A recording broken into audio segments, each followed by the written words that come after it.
Le Proche-Orient, d'abord, nous sommes à la veille d'une nouvelle étape dans l'accord de cessez-le-feu en vigueur depuis dimanche dernier entre le Hamas et l'État hébreu. Le mouvement palestinien a publié aujourd'hui la liste des otages qu'il s'engage à libérer demain. Bonjour à vous Claire Duhamel, vous êtes à Jérusalem pour France 24. Claire, cette liste a donc été publiée. Il est question de remettre en liberté 4 femmes. Bonsoir Nabia. Oui, ça a été officialisé sur la chaîne Telegram du Hamas. Ces 4 otages, il s'agit de 4 soldates. Elles sont Daniela Gilboa, Liri Albag, Naama Levi et Karina Ariev. 3 d'entre elles ont 20 ans. Liri Albag a elle 19 ans. Et ces 4 otages, elles faisaient leur service militaire dans la base militaire de Naralos à proximité de la frontière avec Gaza.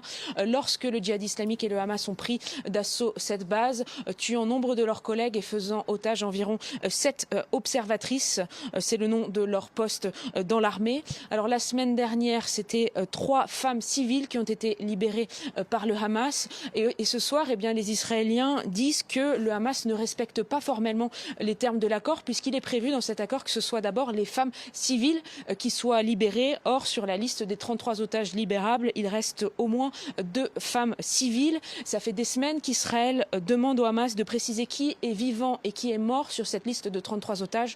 Pour l'instant, le Hamas n'a pas fait de déclaration à ce sujet. Et ces otages, eh bien, elles seront libérées en échange de prisonniers palestiniens. Le ratio otages-prisonniers est de 1 otage pour 50 prisonniers. Lorsqu'il s'agit d'otages militaires, la Cisjordanie s'attend donc à revoir près de 200 prisonniers palestiniens. Alors évidemment, dans les dernières heures avant ces libérations, c'est beaucoup d'angoisse, aussi bien pour les familles de ces otages israéliennes que pour les proches et les familles des prisonniers palestiniens qui devraient être libérés demain.